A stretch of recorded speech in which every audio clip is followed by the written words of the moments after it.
Greetings again, and today we have another video on some of the most impressive historical, ancient and interesting discoveries that sometimes you just wonder who the heck made them.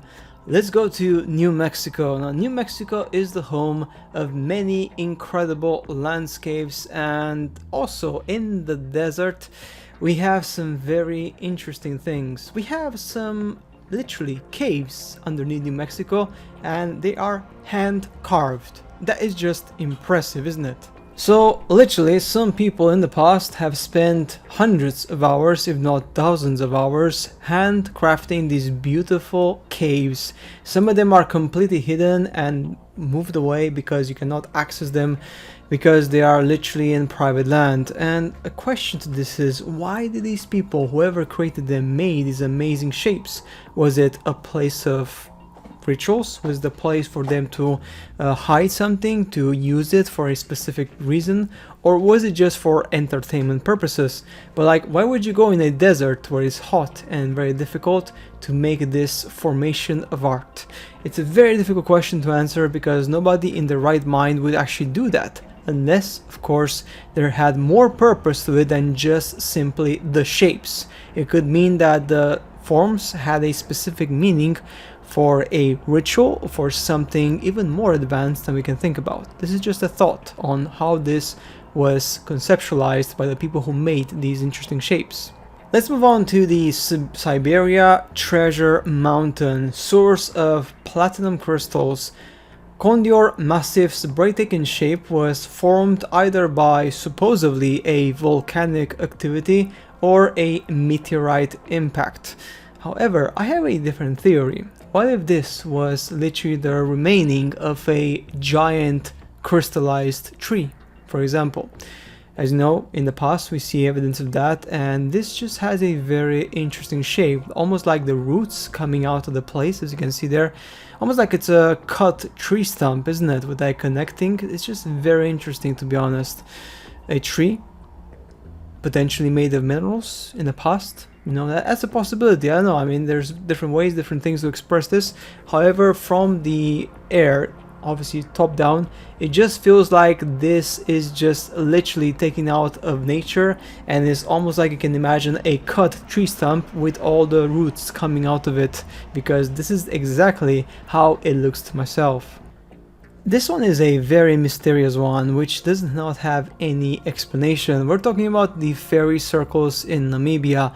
The fairy circles are found in the Namib Desert, which is a completely magical place on its own. The marks on the ground in the Namibian desert resemble a vast sheet of polka dots. That's right. You can see the fairy circles from a long distance away because each one is very huge. And if you talk to the people in Namibia, you will get very interesting stories. In the local myths, okay, the bare red circles fringed with grass are footprints, apparently, from the gods or from the giants, or patches of land once poisoned by the breath of a subterranean dragon. That's right. Quite impressive, isn't it? I mean, this is just weird and just unique. Something happened there that made these particular patches where grass doesn't grow and it's in a circle. Maybe radiation? Underneath there's particular radiation on that specific spot. I don't know, the question is there, but anyway, this guys is just absolutely very mysterious and also quite interesting, to be honest.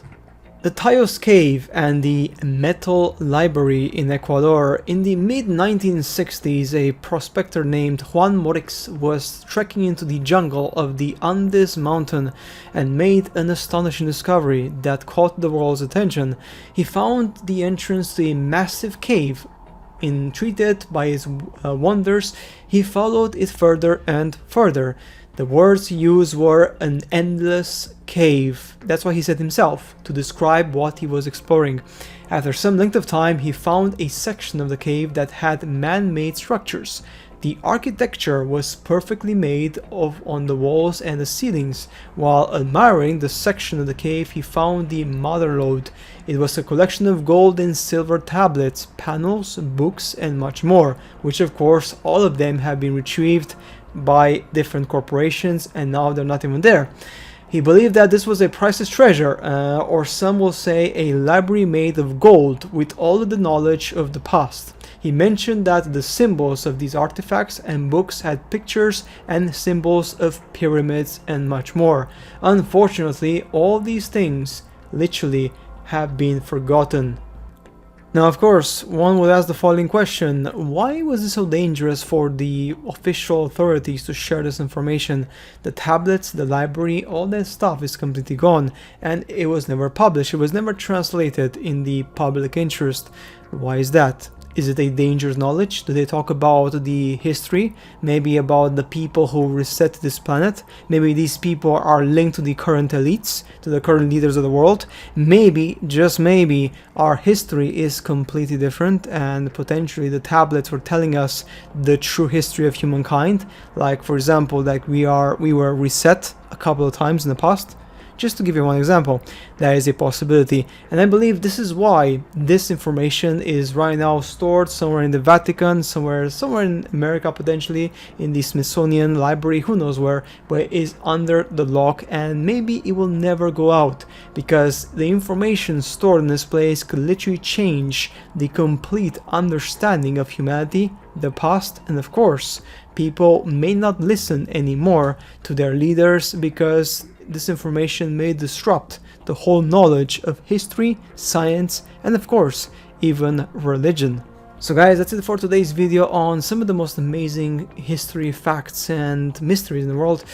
Hopefully we can find out more stuff in the future, but nonetheless, this, guys, is a perfect example of things that just go unnoticed in our day-to-day because we are too busy with work, with our life, with everything we do, and sometimes these things get discovered and forgotten in time, and most importantly, the information which we have at hand is very limited. Internet as a tool right now these days is heavily regulated, and even search engines are continuously being adjusted and changed so that the information is basically acceptable or doesn't inflict anyone's feelings or is responsible or is basically, you know, fair or politically correct, right? And all these filters are reducing people's ability to even discover stuff like this, because I bet you that there's so many people in the world who don't know yet about the Taos cave and the metal library. And this is shocking, but it's true. Because why? Because right now the internet is wholly focused on entertainment, as in brainless entertainment to make the masses even more stupid than they were 5 or 10 years ago. And guys, that's it for today's video. As always, I shall talk to you and see you later in the next videos. Bye.